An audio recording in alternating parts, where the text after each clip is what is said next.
Hi, this is Privateer Station, and today we bring you day 472 of Putin's invasion into Ukraine. As always, with former advisor to the Office of the President of Ukraine, Lieutenant Colonel Olexiy Arestovych, and Mark Feygin, Russian opposition politician, blogger, and lawyer. Thank you for your continuous support. Thank you, Bill. Thank you, Gloves. Thank you, bikers. Appreciate your kind tips and help.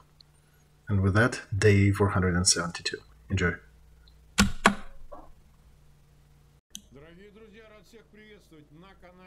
Dear friends, glad to see you all on Feygin Live. It is Saturday, June 10th. Time is 2 minutes past 10 in Kiev, same time in Moscow. We are doing our usual stream with Olexiy Arestovych. Good evening. Did you forget my name, Mark? No. I usually start with the day number, and today tried to introduce you first. It just, sounded funny. Whom did we invite today? Oh, him. Dude, we'll feed you to the sharks. Okay, 51,000 is starting us with us today. 15,000's already clicked the like button. Please share links to that stream if you can. It is weekend, so the more active you are, the more you click the like button, the more eyeballs the stream gets. Do not forget to subscribe to Feygin Live, to Olexiy Arestovych channel, where you can also watch it live at the time of the cast. And if you have not subscribed to the Privateer Station and are listening or watching that in English, please do that as well. Speaking of, let me go check Alexei's channel. What's happening there? All right. Oh, yep. Live stream is up. All right. Everything is working. Okay, so let's start with counteroffensive. Right now, I think the question is not being asked if it has started. It's obvious that it did start. And Zaporozhye, in Bakhmut, and in some other parts of the front, things are in motion. It's not the first day that attacks are proceeding from Orekhova and Zaporozhye. And we need to understand not so much the exact details, but to understand the bigger picture. Why? Because Russian propaganda, it would be surprising if they wouldn't, but they are basically painting this picture as everything has failed on the Ukrainian side. Ukraine has lost a ton of troops, and all the counteroffensive is not happening. The only problem is that initially they claimed that they destroyed 40 tanks, and today's news they mentioned they destroyed only 9, and they have a problem of dwindling numbers. Mark, probably Ukrainian tanks are just reviving right there on the front. I will need to resolve a difficult task, I think, right now, to explain our viewers what's happening, and at the same time not to spill something extra. Since I've been talking about it for a couple of weeks already, I think I have a general line. So I would say that we are attacking our enemy positions in 2 areas. One of it is a very narrow piece. It's Bakhmut, and our troops are going around it in the north and in the south. Yeah, we do have the map. Okay, let's zoom in. Here it is. So Verkhovka, this little protrusion at 2 o'clock near Bakhmut towards Krasnogora. You see the red diamond further too. This is the key to positions around Bakhmut. Now that we are going, when we were holding it, they could not have taken Bakhmut. When we withdrew, they managed to take that area. So now that we will take it back, and they will have big issues holding Bakhmut again. And our command reports that in some parts of that area we moved by 1,400 yards, which is pretty extensive in this area. So offensive is happening in that area, and what's curious, it is smaller Ukrainian forces are attacking larger Russian forces, and surprisingly, to Russians, we continue pushing them. And very surprising to our opponents, to our foes on the battlefront. I think it's 68th Jaeger, our paratroopers, and some other detachments that are gloriously fighting there. So the destiny of Bakhmut for me is already clear. I think in very realistic time frame, I'm not going to use my famous phrase, oh, in 2-3 weeks, right? It will be semi-surrounded, and then it will be more fun to our enemy to make a decision of holding it or withdrawing. So we'll see.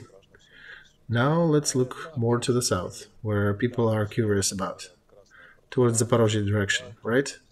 Yes, generally speaking, from Red Partisan to Balka. Sorry, I missed that. By the way, in Avdiivka, our enemies are trying to push and they're failing. So roughly from Ugledar to Vasilievka, that wide front. On that wide southern front, our troops are attacking enemy's positions. Also, a ton of videos online, a ton of witnesses, a lot of Russian propaganda as well. And if you look at the deep state map, you can see that there are a lot of zones that are grayed out. And they're actually pretty great over deep state. What does the gray area mean? It means that our troops kicked the enemy from that part, but it's still a question if they managed to fortify their successes there. But regardless, there is some good news there. What can I say? What also add to this? In military parlance, there are such things as immediate task and the following task. Achievement of the first task is usually a huge success, especially if that first task is being achieved when you are attacking fortified enemy's positions.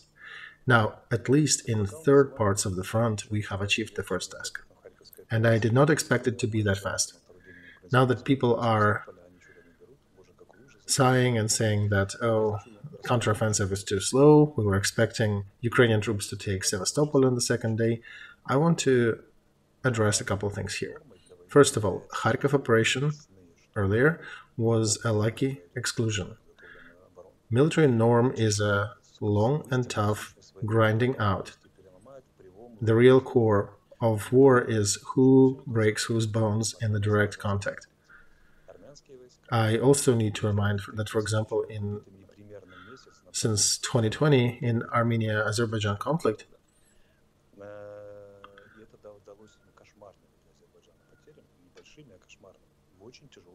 Azerbaijan lost a lot in pushing in that war. They lost a lot of troops because they had to break through 20-year defense that was built there by Armenia, but Azerbaijan prevailed, although it was difficult for them.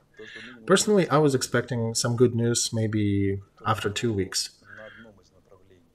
But in the fact that in at least 3 places we already achieved our first goal, and in one place there is already a very good protrusion into the Russian positions. It's a tactical for now, but I'm not going to point at it. It's in a very important position, a very visible position. It's even reflected on the map. But here I don't want to go into details and following the same principle of do no harm, but this is already a very significant achievement. On a second or third day of active fighting, this is a significant success. So I call upon our viewers to hold their patience, to understand that norm would be 2-3 weeks in these counteroffensive operations, especially when you attack fortified enemy's positions. We are already achieving our goals just on a third or fourth day of active fighting, and the tempo is actually much faster than it should be expected, because this is one of the most difficult military action, to attack fortified enemy's positions. And the fact that our soldiers and our officers, regardless of all that difficult situation with mines, with fortifications, with enemy machine guns, they're still going forward and they're taking our land back. It is not an easy thing to get up and to go into enemy fire. into enemy's machine fire and Russian aviation that is covering their positions. But we're still doing it.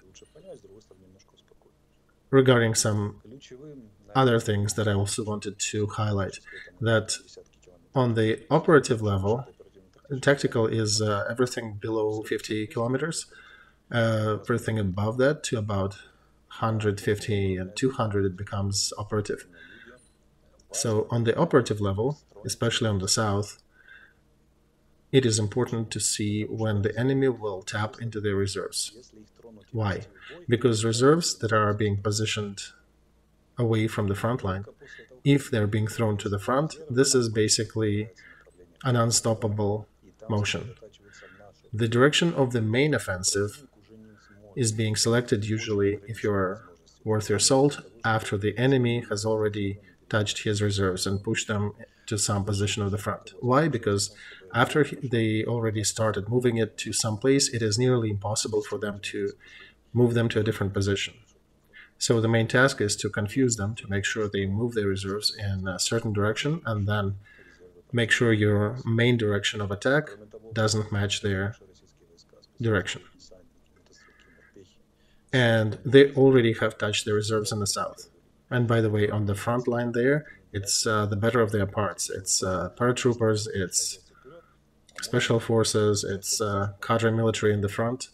And this is not what some evil tongues were saying, that Gerasimov usually puts his best troops on the second line to do some counter-maneuvering. No, it's not like that in the south. It's different. And the enemy still doesn't know the direction of the main attack. Why? Because we have not defined it yet. And they have already touched their reserves, and they have already pushed it to certain parts of the front. And I'm not even afraid to mention it here, because now, after they have tapped it, there is no way for them to unwind it, to move it back. Even if Moscow tells them, even if they watch our stream, there is nothing they can do right now. And if you catch some of their intercepts, they're already screaming there, saying that Ukrainians are breaking through, they're moving through certain positions. Where is our second fallback position? Where do we go? So what else are we doing now? We are highlighting the system of defense they have. We're highlighting their ideation of how they're going to resist our counteroffensive. We see how they're expecting and where they're prepared to meet us.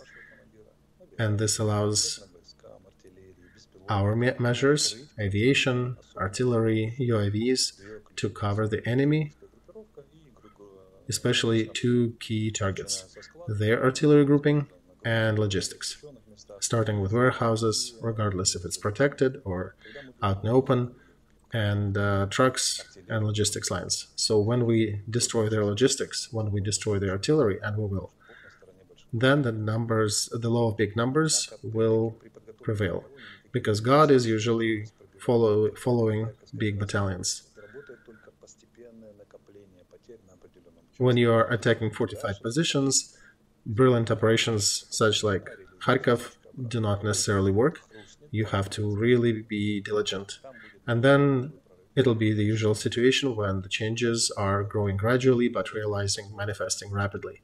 There'll be a moment when we actually break their back, and that's where the brigade will break through that breach in the front and develop the success.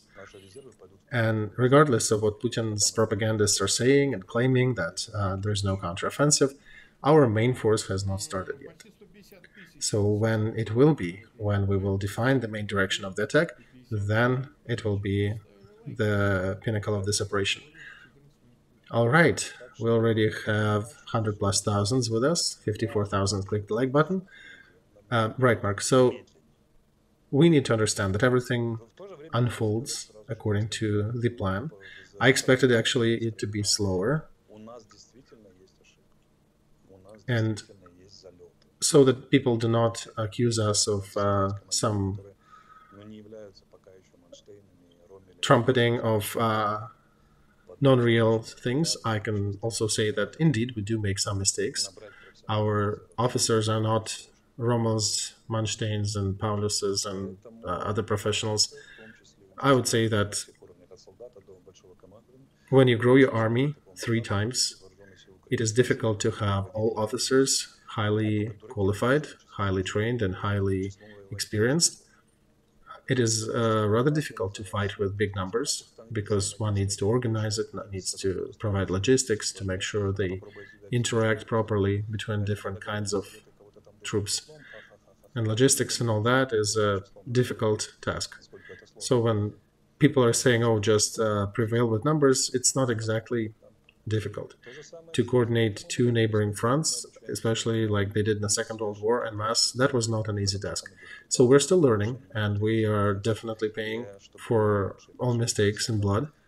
Not because our commanders are traitors and they don't know what to do, it's just that that's the only price you can pay at war. Every mistake is blood. And what civilians do not understand is that officer is a profession. General, officer, lieutenant, sergeant, this is the profession that learns on the blood. And if there'll be too much reflection, too much tears, too much grief over that, then our officers will be incapable to continue. So let them work. Mistakes will be made because when hundreds of thousands armed men moving around fields shooting each other, there are just bound to be some mistakes. They always will be on the tactical, on the operative level, but in general, everything moves a bit better, probably twice better than I expected. Because once again, I will repeat myself, I did not expect to hear any news until 10th or maybe 14th day of the counteroffensive, except for some burning equipment, some bodies of our troops along the front line, because being from the military profession, I know what's the cost of these maneuvers, of these actions. So in general, everything, if not perfect, it's average good, it's average well, and everything is following to the plan. I want to say that situation when the enemy on the fourth day is starting to tap into the remote reserves and our reserves are still having a break and smoking, that is a good situation. This is a good situation that every commander can dream about. And I'm about to conclude here. In the short term, days or weeks, there'll be some very bright news when you'll see something similar to Kharkov operation, when some of our troops will break through and will be expanding their speed and area, when you can measure their motion by tens of kilometers per day. And people will be screaming in delight, but you just need to sit tight and wait patiently until this opportunity manifests itself.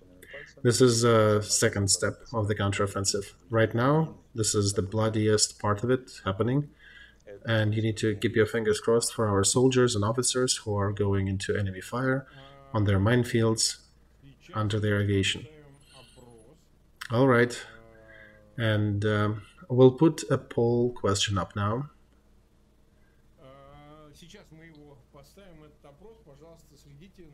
It's coming up.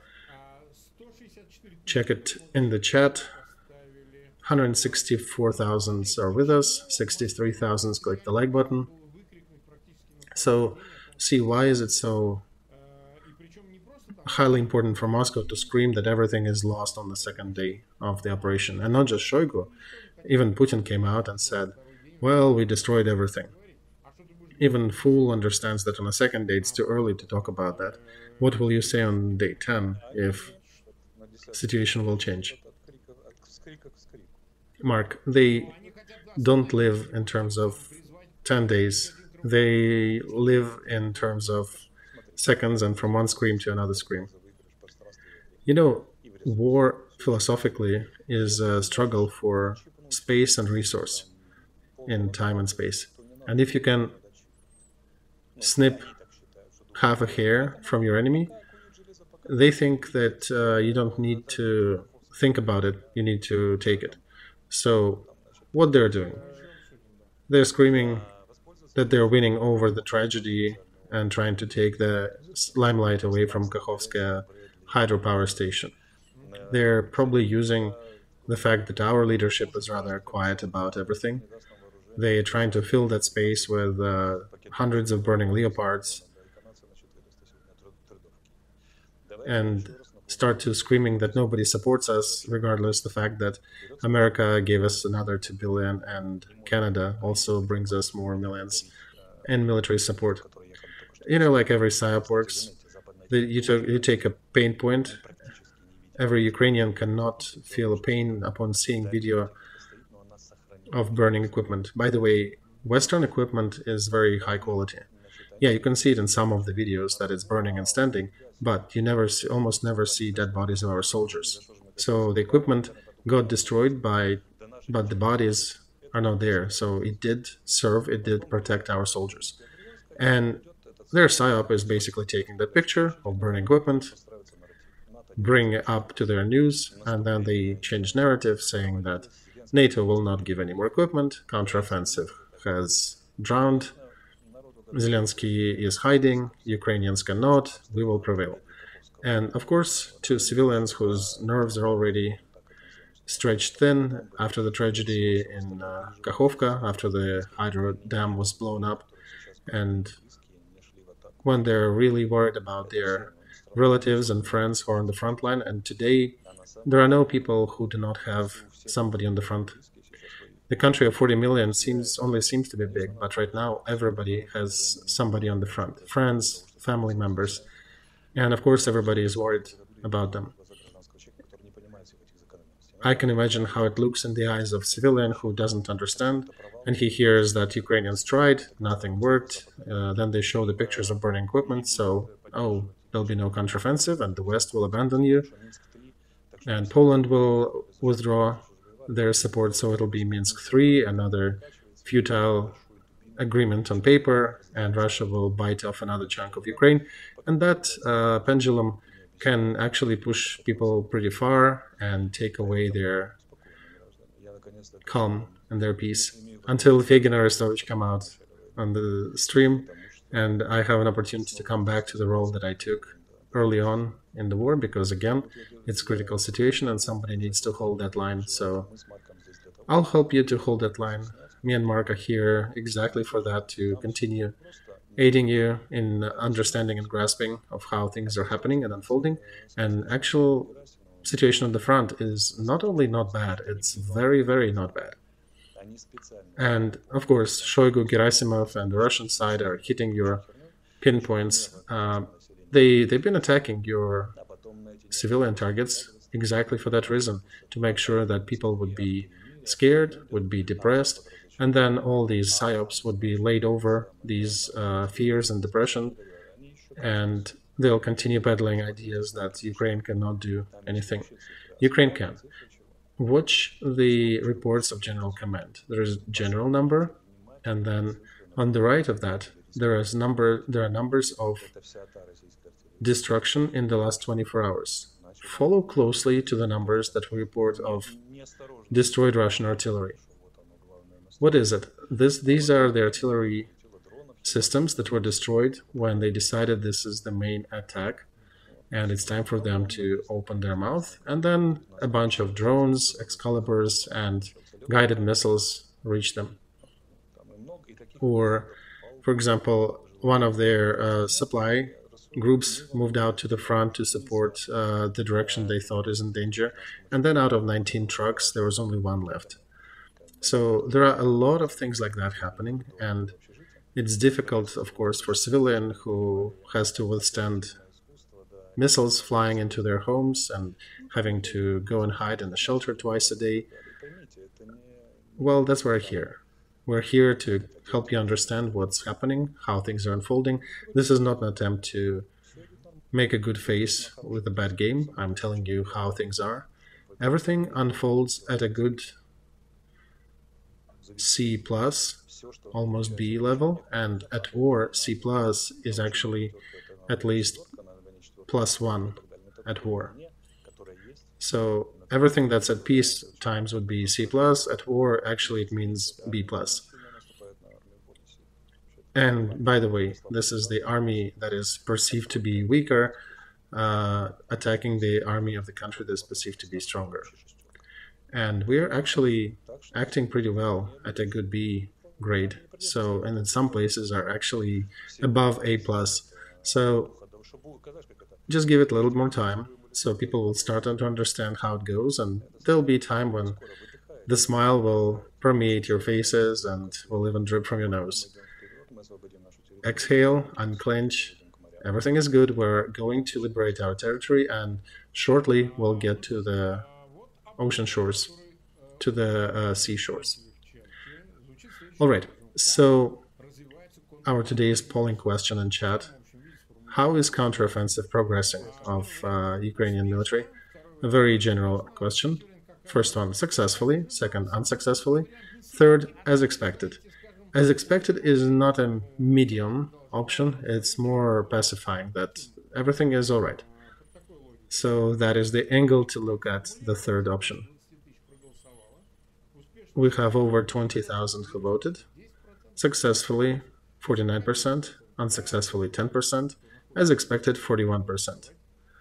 So I call upon all those who are in our chat to vote, who are watching us live. So at least we could feel your temperature and sense your opinion, dear viewers. I think this is definitely interesting. And of course, do not forget, those who are just joining, we've been live for about 26 minutes, to click like button and to share links in your social media. Make sure those who need to see that stream, they do see it. All right, next one. At night, Ukrainian military hit the headquarters command of the group Dnieper of Russian military on Arbatskaya Strelka, and it was in the media, that burning hotel. By the way, they're saying that Putin visited the place before, and they're saying that Mantarov just left 5 minutes before that hit. Otherwise, it's a pity. They would have lost one big collaborant. But it seemed that, at least they're saying, that it was probably Storm Shadow that hit that outpost, that command post. There is still no data about how many officers were hit there. But what do you think? What's the probability that these good targeted hits at a pretty big distance from the front, how often are they? Do you think there is a risk for Russian commanders that they'll be reached in one of these attacks? Mark, I think in this operation we'll see some dead Russian generals. And I need to remind, by the way, that the raid of Legion of Russia into Belgorod region resulted in the top military official for that area, death, and also there was another colonel, the commander of motorized infantry. And the fact is that there was maybe 2 companies fighting in that area against a couple battalions, and they did not have any heavy equipment except for maybe machine gun. So even that was a good success. And now we have Storm Shadows working on the command outpost, and I'm sure that list will be enriched with more names, because attacks on the commanding outposts is a significant part of the military operation. We haven't heard about them for a while. Oh, they were, Mark. We just haven't shelled any generals there, but we shot quite a few colonels. And every operative command level outpost usually has quite a few colonels, and there's a good chance of some generals being there as well. All right, let's continue. Let's go to the explosion at Kakhovskaya gas power station. I think the whole flow of events only supports that. I'm not even talking about seismic research that Norwegian laboratory published, that they recorded that their seismology equipment, they use some triangulation, and I'm not even an expert in that, so I'm not even going to pretend that I'm an expert, but somehow they measured what happened with their seismic equipment.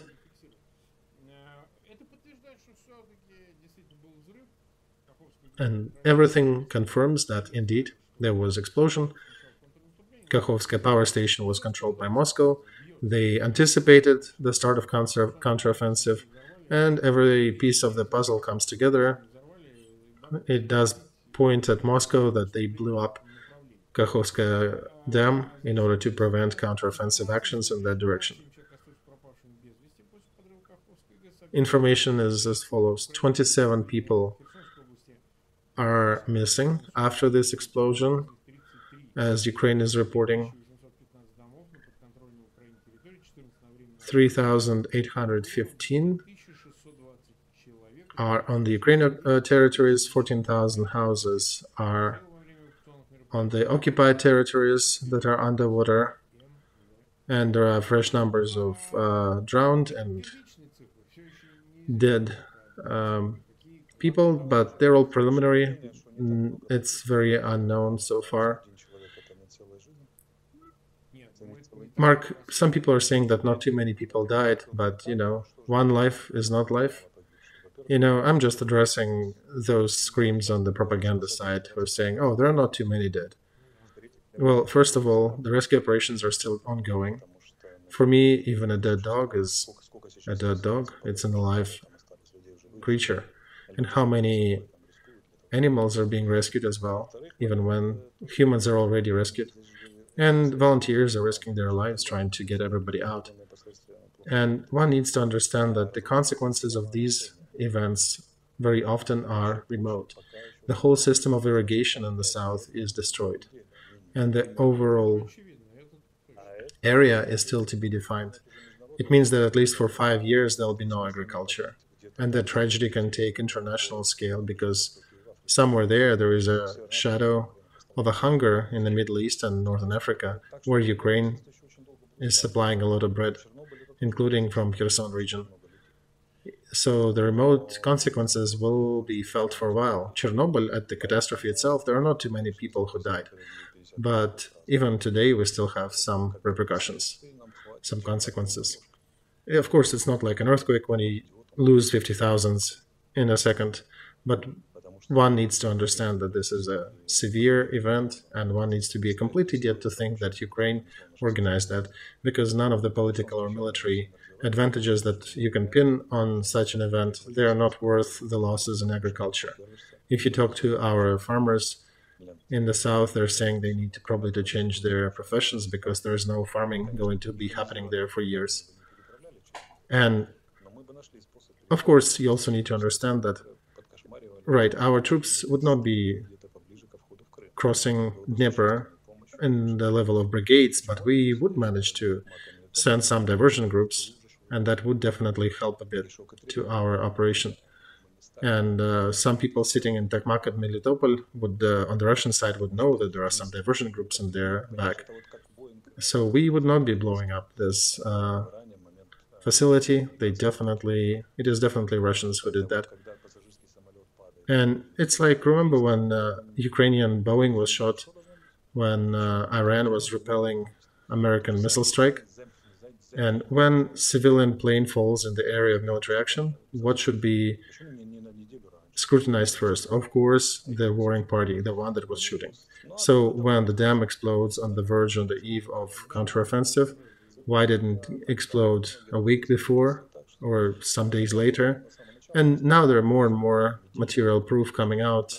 Americans published some of the satellite imagery. So there'll be more and more information coming out pointing at the party that organized that tragedy. Right, more and more things become obvious. All right, let's go to other news, Olexiy, which I think international. Scholz, Chancellor of Germany, made a statement that he would like to reconnect with Putin and to talk to him. Moscow reacted in a manner that nobody called us yet, etc. How can that be gauged? Do you think Scholz has a mandate from a group of Germans to talk to Putin about the perspective of counteroffensive and the war in general? Why now? I think, Mark, right now it must be inspired by some inner Germany politics. Scholz coalition power is taking a rather stern position on this war, that not whole Germany is sharing. And Europe is different. In Poland, for example, they registered some pro-Russian party today, and there's quite a few people in the West who are so-called for the dialogue with Moscow because the West is not in its best uh, will and morale stance right now because idiots still think that they can talk to Russia. And Scholz cannot not react to the opinion of people in his country, his voters, who think that Ukraine already got a lot of military equipment. Ukraine should not be taken into NATO, and Putin needs to be given another chance and needs to be talked to. Neither you or I get an idea that Putin needs another chance, but Scholz has to react to his wider coalition, and there are people there who might be insisting on talking to Putin more. And I need to remind that next week on Thursday is going to be Ramstein, and then the meeting of ministers of defense of NATO, and then Vilnius NATO summit. And Scholz needs to throw a bone to his voters who think that they are overfeeding Ukraine with military support, and they're thinking that it just provokes war to continue, and one needs to talk to Putin. So I think they're just gauging daily polling, and if he sees that a notable portion of Germans are for the dialogue, then he mentions the dialogue in his speech, and he might even make an attempt to reach Moscow, and then he may say that, well, they didn't pick up. And then he might also come out and say that Putin is an idiot and he is impossible to sit down and talk with, and that he will not come down, and he is sure that he will continue after Ukraine, just like Biden said in his other speech. So the end may sound like Putin is impossible to negotiate with, and Ukraine needs to be supported more. So that could be part of the overall European political process. There are some politicians who are wavering, who are not even making any motion. And, personally, I would ignore Putin. I wouldn't even talk to him at this point, but we don't have many Margaret Thatchers or other leaders of that caliber. So, and many of the leaders in Europe are not czars. They are leaders of parliamentary bodies where they need to react to a lot of different media, a lot of opinions by their voters. And this is the power of democracy, where politicians need to be always in good shape. Dictators can let things loose, but democratic politicians need to be on top of the game. All right, another news. This one is regarding European Union. They are escalating the punishment for gray schemas of supplying sanctioned materials and articles to Russia. And one can go to jail up to 10 years, and this is considered to be a criminal action now. This is a serious breakthrough, Mark. Personally, as a person who put a lot of effort into that, I feel deep inner satisfaction when I'm reading these news today. Because through gray schemas, it's not just microchips that are being supplied to Putin's troops. It's not only components to all these missiles that are falling on our heads. There are a lot of things being supplied that allow to keep the core functions of their industry. Of course, it is somewhat limited now, but still, they get enough components. And just like Americans published in Russia, they have a whole factory in Tatarstan that is building Shaheds UAVs. So I know the channels, roughly, where these components are coming through. And on some positions during this war, and during the 17 months of it, some positions grew by 400% compared to pre-war times. This is absolutely wrong situation, and international community applied 10 packages of sanctions, and in Kremlin they're just spitting in that direction and rubbing their hands and knowing that they can always buy maybe slightly worse quality, but they can always buy more. So the West is going its usual path. It takes a while for it to manifest all these legalities and all these aspects. That's why I'm an ardent supporter of fighting these gray schemas and punishing those who are promoting them, who are using them. In reality, it is difficult to push the West to these decisions because big business is usually ruling their governments, not the government ruling business. And many companies are coming out and saying, well, we don't know. We just sold these to a third party and we don't know where they resell our goods.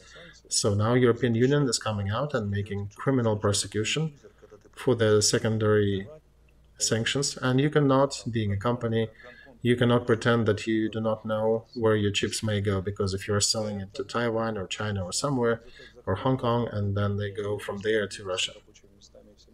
So it will be more difficult to close the eyes for that, and it will be more difficult to explain to your businesses why are you doing it, because it becomes a criminal offense. And criminal offense in the West is not something to be proud of. This is definite reputation loss, because one is breaking social contract and you're becoming a pariah. And just the fact of this threat being present, I think, will sober up quite a few heads that were playing on this market. And I did not expect this to be such a quick success right now, because I thought it'll be a sanction struggle, that some governments on the special services will be kicking some companies to make sure they're not selling or reselling anything into the gray zone. So this is a very strong decision, and I'm glad it happened. All right, 206,000 are watching us, 86,000 click the like button. I remind you that we have a polling going on. How is counteroffensive of Ukraine is going? About 49,000 voted. Successfully, 51%. Unsuccessfully, 10%. As expected, 40%. So please continue voting. We'll have a little more time of our stream left. It's always curious to see your opinion. And what do you think about that?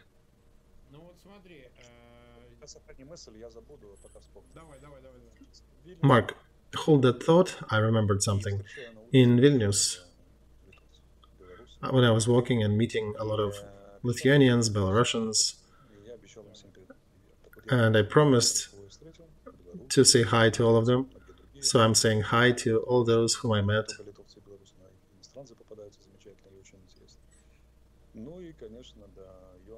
And it's not only Lithuanians and Belarusians, there are a lot of international guests whom you meet there. And by the way, the person we met today, he is an ex-bodyguard of Landsbergis, the politician who is 92 today and who is representative of an old school, the level of Reagan and Thatcher, the giants of those times. Landsbergis still has sharp wit and good knowledge and grasp of the situation, and it's amazing to see him. And today I got friends with his bodyguard who was protecting him from back in the Soviet times, and I want to say personal hello to him and his beautiful wife. And of course to everybody else who met us at the streets. Likewise, I'm joining in this salute. And let's talk about NATO. You're in Vilnius today and finishing the visit, and that's where a NATO summit is going to happen. And there are some skeptical voices that Ukraine will likely not get an invitation to NATO as in a mandate form, maybe in a prolonged perspective, but still Zelensky is expected there, and it would be, we probably would not want to escalate, given his sharp statements and the way he addressed some of the bottlenecks. Do you think situation with counteroffensive affects these decisions or not? It does, Mark, but not directly. Even if to the NATO summit we magically capture Crimea and Sevastopol, it will just be a good story that will push additionally onto those people who are making the decisions. So it might just push them further towards accepting Ukraine to NATO. That decision generally is already made. It's just about terms, and there are some wavering parties, but this will be overcome eventually. The main question is finishing off the hot phase of conflict. Nobody will accept a country who is still in a hot conflict. And it's good to note here that disputed territories or conflicts that were recently happening on these territories, they're not a factor when accepting anyone to NATO. But actual raging hot war, that is a factor. I don't think anybody expected NATO to take us this time, but we do need more equipment, more military equipment. There'll be probably a second counteroffensive, and we might need more F-16s for that, and there could be a third wave after. So, of course, it is important for us to have that support, and of course, in a better pace than those 9 months from our capture of Kherson, our liberation of Kherson from Russian aggressors, and between today's counteroffensive. So I hope the time frame will be shorter. I do not necessarily expect them to give any time frame. I think the question strategically is already being decision is already being made, and we'll get that when the war will be over with our victory. And for now, we need more equipment, and that's where I think everything will go well on this summit. And we'll have Ramstein, and there'll be other meetings after, and NATO summit, etc. And there'll be the words of support said, and not just usual politicking, but the real ones, sincere ones that Ukraine will join. The fact that President is stern, I'm not surprised at all, because he's the leader of the country where his people are dying daily, and people are sitting in shelters, hiding from missiles and covering their heads. And just like today in Odessa, there were several people wounded and killed when their pieces of Shahed UAV fell on the house. So what one would expect from Zelensky? More politeness? He is not that kind of leader, especially during war, and that's his strength. All right, we're concluding our poll today. How is the counteroffensive unfolding? Successfully 51%, unsuccessfully 10%, as expected. And you can imply whatever you want into this. 39%, 55,000 voted. So I think most people are saying it's successful. It is a good measure. Mark, just as I said, all propaganda exists until Feygin and Arestovych comes out and Feygin says, "Good evening, it's day 400 and something." And then one short stream and Russian propaganda is dispelled. Oh, yes, yes. They cannot compete with us, right? So we've been live for 47 minutes. I am making one last statement for tonight. Tomorrow at 9 p.m. Kiev time, same time in Moscow, I'll have a stream with Epstein, a well-known philosopher, professor of Emory University. We decided to take a pause tomorrow from the war things, and we'll be talking about the news about appearance of a robot wife that was announced by Elon Musk and some others. Oh, I'm glad, Mark, you're doing it. I'm also dedicating some streams to philosophical and visions of the future. It is important to detach from decouple from war and to look at things in a wider context. So yeah, tomorrow we'll be bringing up Hariri's article in New York Times about the dangers of artificial intelligence. We'll touch upon politics, of course, but the main focus will be something else. The question is serious, I think. Sex with robots, live emotions and all, and reactions of machines. That all is rather interesting. And I've done some streams with that guest before, but I think this one will be interesting. And on Monday, we'll be back here with Olexiy at 10 p.m. We'll be discussing the further events on the front. Do not miss the stream. And yeah, keep your nose higher. Do not give in despair. Mark, I'm giving that sign to our viewers, not to you, that everything is good. Great. We'll see you on Monday then. Good luck.